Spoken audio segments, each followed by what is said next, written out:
Bismillahirrahmanirrahim. Assalamualaikum warahmatullahi wabarakatuh. Halo rekan-rekan semua, kembali lagi dengan channel Sanogi. Baik Bapak Ibu, di kesempatan kali ini kami kembali akan berikan informasi terbaru dan penting harus rekan-rekan ketahui, terkhusus bagi rekan-rekan honorer yang masuk dalam kriteria untuk pendataan non-ASN di tahun 2022, karena ada penjelasan terbaru dari BKN terkait dengan perhitungan masa kerja atau riwayat kerja bagi rekan-rekan honorer untuk dimasukkan ke dalam database BKN nantinya.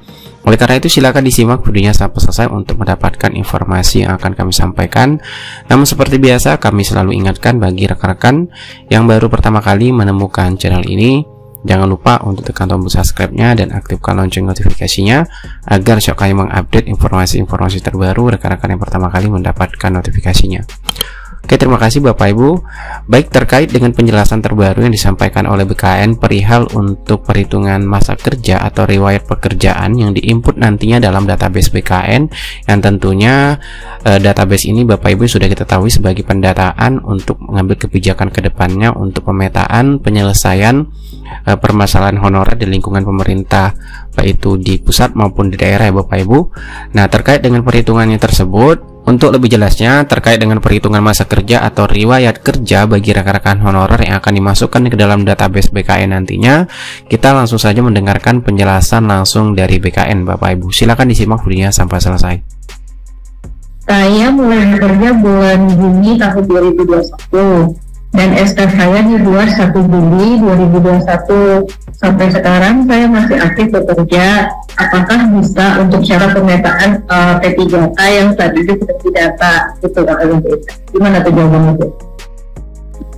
Baik, jadi perlu diingat pendataan non-ASN ini hanya sekedar mendata saja. Sebanyak apakah tenaga non-ASN di instansi gitu ya, karena kami di Menpan dan BKM tidak punya datanya nih selama ini. Kita mau mengambil kebijakan ke depan, tidak tahu kondisinya seberapa banyak sih sebetulnya tenaga non-ASN yang ada di instansi. Nah, kemudian tadi persyaratan siswa SM Menpan harus memiliki minimal 1 tahun masa kerja pada 31 Desember 2021. Berarti kalau SK-nya atau mulai bekerjanya hanya 1 Juni misalnya tadinya 1 Juni atau 1 Juli 2021, maka belum memenuhi persyaratan minimal 1 tahun masa kerja per 31 Desember 2021. Nah, kalau seperti itu walaupun masih aktif sampai sekarang, berarti tidak bisa dilakukan pendataan dulu. Tetapi jangan khawatir, nanti kalau misalnya kita membuka seleksi P3K atau CASN gitu ya, selama memenuhi syarat lowongan, nanti ketika seleksi dibuka itu tetap bisa mendaftar. Jadi untuk sampai saat ini belum ada kaitannya dengan seleksi CASN yang akan datang. Kenapa dalam penginputan riwayat pekerjaan yang bisa tersimpan cuma masa kerja selama 5 tahun katanya gitu, sedangkan masa kerja lebih dari 10 tahun tadi itu hanya 5 tahun, itu kenapa katanya gitu. Dan banyak juga nih sobat-sobat BKN ini yang inputnya hanya 1 tahun riwayat kerja. Nah, itu banyak juga itu yang telepon ke BKN ya, tanya juga di media sosial karena dia lupa untuk upload yang tahun-tahun sebelumnya gitu. Namun dia sudah melakukan submit atau langsung. Itu gimana itu Mbak Indra? Jadi kenapa cuma 5 tahun itu memang alasannya sebetulnya kita pengen capture semua kalau bisa ya masa kerja, tapi kan di setiap masa kerja itu kita perlu bukti SK, bukti pembayaran. Nah, 5 tahun aja tuh kadang mereka udah hilang gitu datanya, makanya kita 5 tahun terakhir aja yang cukup. Dan alasan kedua memang kita tidak mau membebani storage ya, karena tenaga non-ASN ini cukup besar jumlahnya, dan kalau 1 orang aja 1 file itu kan bisa maksimal 2 mega ya. Kalau dikalikan 1 orang 5 riwayat dikali 1 juta dikali 2 mega, nah itu membebani storage yang cukup besar. Jadi memang kita batasi maksimal sampai dengan 5 riwayat. Kemudian kalau yang tadi kelupaan baru 1 riwayat, nah itu sama sih ya dengan yang pertanyaan awal tadi. Kalau instansinya bersedia melengkapi atau melakukan riset, itu bisa nanti kalau riset berarti tenaga non ASN-nya bisa membuat akun lagi dari awal dan seterusnya. Tapi kalau instansi bersedia melengkapi riwayatnya dengan mungkin tenaga non ASN-nya sudah membawa bukti-buktinya gitu ya, jadi udah diserahkan ke instansi, tinggal input, itu juga bisa. Kalau sekali lagi kalau memang instansinya bersedia. Kalau secara sistem dimungkinkan seperti ini. Oke, berarti jawabannya itu masih bisa dilakukan perbaikan ya, Mbak ya. Kan akun instansinya bersedia untuk saya. Silakan Sobat BKN hubungin tuh instansinya, cari tahu ya kan. Minta tolong sama instansinya masih bisa diperbaiki atau tidak gitu ya. Yang diinput 5 riwayat terakhir itu dari tahun 2017 sampai 2021 atau sebenarnya dari 2018 sampai saat ini sedang bekerja, karena dari BKD itu ada yang menyampaikan dari 2022. Mohon penjelasan Mbak Ina bagaimana?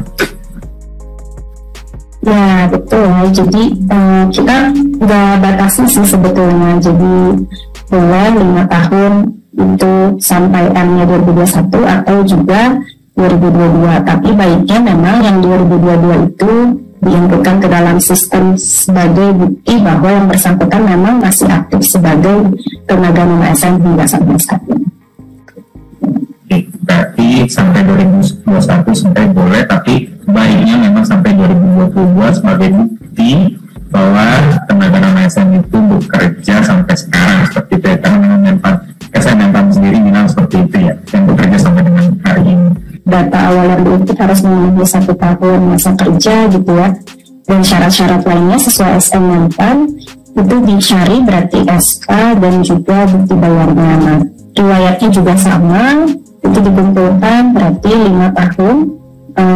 Karena tenaga non ASN ini beda-beda ya, ada yang 5 tahun itu terus-terus gitu sebagai tenaga non ASN, ada juga yang terputus-putus. Nah, berarti itu dicari 5 riwayat terakhir kurang lebih seperti itu ya, jadi dikumpulkan dulu semua buktinya, SK-nya, baru nanti diinput ke dalam sistem, jadi biar kita nggak lupa gitu. Jangan lupa juga ketika resume itu dilihat lagi, dicek lagi data dirinya sudah sesuai atau belum, kemudian bukti uploadnya sudah sesuai atau belum. Selama belum sesuai atau masih ragu, jangan dulu klik resume gitu kan, karena tidak sekali jalan ya. Jadi kalau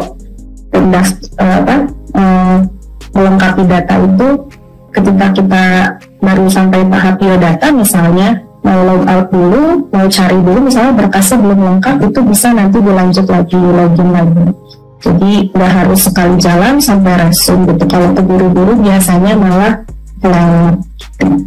dengan foto tadi ada juga tuh foto yang salah, malah upload KTP harusnya pas foto.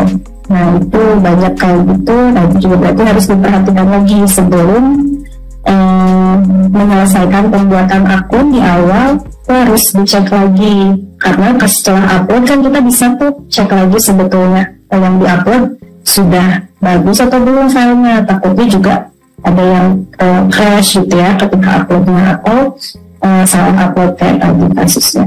Nah jadi karena pas foto dan KTP ini nggak bisa diganti lagi setelah pembuatan akun, itu harus hati-hati di awal juga. Itu sih mungkin, dan good luck. Ingat ini pendataan aja, jadi kita juga sebetulnya nggak terlalu verifikasi dokumen kayak foto gitu ya, jadi memang berdoa aja, mungkin nanti semoga kebijakan kedepannya bisa lebih baik untuk semua. Oke, terima kasih Bapak Ibu, itulah informasi yang dapat kita sampaikan kepada rekan-rekan semua terkait dengan pendataan non-ASN perihal riwayat kerja atau masa kerja yang dimasukkan ke dalam database BKN nantinya. Sekian dari Semoga bermanfaat. Wassalamualaikum warahmatullahi wabarakatuh.